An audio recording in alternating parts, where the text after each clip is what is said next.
BTC নিৰ্বাচনৰ কাৰণে সকলো দল সংগঠনে মেমৰেণ্ডাম দিছে অলৰেডি আৰু আমিও দি আছোঁ নিশ্চয় অহাকালি অল পাৰ্টি মিটিং আছে ইয়াত কিবা একটা ডিচিশ্যন হ'ব নিশ্চয় আমি বিচাৰোঁ সব পলিটিকেল পাৰ্টিয়ে নিৰ্বাচনটো বিচাৰি পেলাই নিশ্চয় চেম ছাৰক ক'ব আৰু আপুনি কৈছিলে যে যদি তেওঁলোকে বিটিআৰ চুক্তি নকৰে বা তেওঁলোকে নিৰ্বাচন অনুষ্ঠিত নকৰে চৰকাৰৰ পৰা আপোনালোকৰ সমৰ্থন প্ৰত্যাহাৰৰ কথাও ভাবিব সময়ত আপুনি সেই স্থিতিত অটল আছেনে আপুনি এতিয়া এইবিলাক পিছত কথা পাতিম সময় আছে আৰু মেলা সময় আছে মুঠতে অহাকালি অল পাৰ্টি মিটিং আছে এই অল পাৰ্টি মিটিংটো হ'ব দিয়ক নিশ্চয় ভাল ৰিজাল্ট ওলাব আৰু ইপিপিএলতকৈ কিমান আগবাঢ়ি আছে বুলি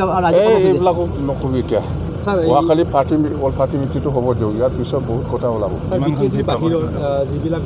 মানে আপোনাৰ মানে BPF কিছু মানে এতিয়া আহিছে যে দৰং বা শোণিতপুৰ বা মাজুলীলৈকে গৈছে কিমান মান আসন দিব বিধানসভাত আপুনি এইটো টাৰ্গেট কৰিছে এইটো পিছতে উক্ত মিটিঙত আমি ডিচিশ্যন ল'লোঁ যে আগন্তুক হ'ব লগা যিটো কছাৰী কাউন্সিল বিশ্বনাথ ডিষ্ট্ৰিক্ট আৰু শোণিতপুৰ ডিষ্ট্ৰিক্টক এৰি পেলাই কেতিয়াও এই কাউন্সিলখন দিব নোৱাৰে আসাম গভৰ্ণমেণ্টৰ মুখ্যমন্ত্ৰী সোণোৱালদেৱক মই অনুৰোধ জনাইছোঁ আৰু হিমন্ত বিশ্ব দেৱক অনুৰোধ জনাইছোঁ আৰু আমাৰ বিভাগীয় মন্ত্ৰী চন্দন ব্ৰহ্মদেৱক মই অনুৰোধ জনাইছোঁ যাতে এই দুটা ডিষ্ট্ৰিক্টক এৰি পেলাই কেতিয়াও এই কছাৰী কাউন্সিলখন ইমপ্লিমেণ্ট কৰিব নোৱাৰে তালৈ আমি অনুৰোধ থাকিম আৰু বিটিচিত যি নিৰ্বাচন অনুষ্ঠিত হোৱা নাই কিন্তু বিহাৰত ইলেকশ্যন হ'বলৈ গৈ আছে আমাৰ ইয়াত বাই ইলেকশ্যন পষ্টপন কৰিছে কিন্তু জগতো লাগিছে বিটিচিত এই বিটিচিত যি জনগণক এটা ইনচাল্ট কৰাৰ নিচিনা বা গণতান্ত্ৰিক অধিকাৰক এটা অপমান কৰাৰ নিচিনা হোৱা নাই নে কি কয় আপুনি এইটো মই ক'বলৈ বিচাৰিছোঁ অতি সোনকালে আমি যেতিয়া বিহাৰত 10 তাৰিখে হ'বলৈ গৈ আছে আমাৰ অসম 28 তাৰিখে আমাৰ এই অসমত হ'ব নোৱাৰা কোনো কাৰণ নাই COVID-19 যদিও হৈছে তাক ছ'চিয়েল ডিষ্টেঞ্চো ৰাখি পেলাই এইখিনি ইলেকশ্যনটো পাতিব পাৰে এইটো নোৱাৰা নহয় ইয়াৰ কাৰণে মই অনুৰোধ জনাইছোঁ আমাৰ অসম চৰকাৰ সৰ্বানন্দ সোণোৱাল আৰু আমাৰ হিমন্ত বিশ্ব দেৱক সোনকালে BTC ইলেকশ্যনটো পাতি দিব লাগে সোনকালে আমাৰ সমাধা হ'ব লাগে নহ'লে আমি এই ইলেকশ্যনৰ কাৰণে যিবিলাক বেবেৰেবাং হৈ আছে এইটো বড়ো এৰিয়াত এই বড়ো এৰিয়াটো মানে কিবা হ'বলৈ গৈ আছে তাক মানে সোনকালে তেখেতসকলে সমাধা কৰি দিব লাগে মই এইটো অনুৰোধ জনাইছোঁ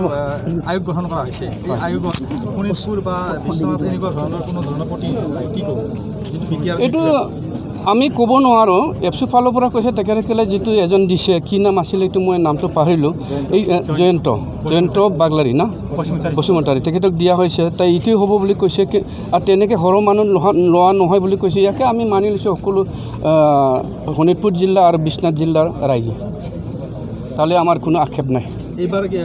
BTADৰ যি BPF আছে এই BPFে শোণিতপুৰতো প্ৰাৰ্থিত্ব দিব নেকি বিধানসভাত আমাৰ কিবা বিধানসভাত বিশ্বনাথ আৰু শোণিতপুৰ তেনেকৈ আমি এতিয়া বৰ্তমানলৈকে আমি ভাবিব পৰা নাই কিন্তু আগন্তুক দিনত যিটো পৰিস্থিতি হয় এইখিনি আমি আলোচনাৰ মাধ্যমেৰে এইখিনি কৰা হ'ব ধন্যবাদ আছিল আমি শুনিছোঁ আৰু আমাৰ জ্ঞাত যে যোৱা 27 জানুৱাৰী 2020 চনত BTR চুক্তি হৈছিল NDFB আৰু বিভিন্ন বড়ো মানে সংগঠনৰ লগত সেই চুক্তি মৰ্মে বৰ্তমান BTCকে BTR বুলি ঘোষণা কৰা হ'ল আৰু অৱশিষ্ট BTRৰ বাহিৰৰ অৱশিষ্ট অংশখিনি ভাৰত আৰু অসম চৰকাৰে Bodo Kachari welfare autonomous council বুলি এটা মানে কাউন্সিল গঠন কৰাৰ এটা সিদ্ধান্ত ইতিমধ্যে লৈছে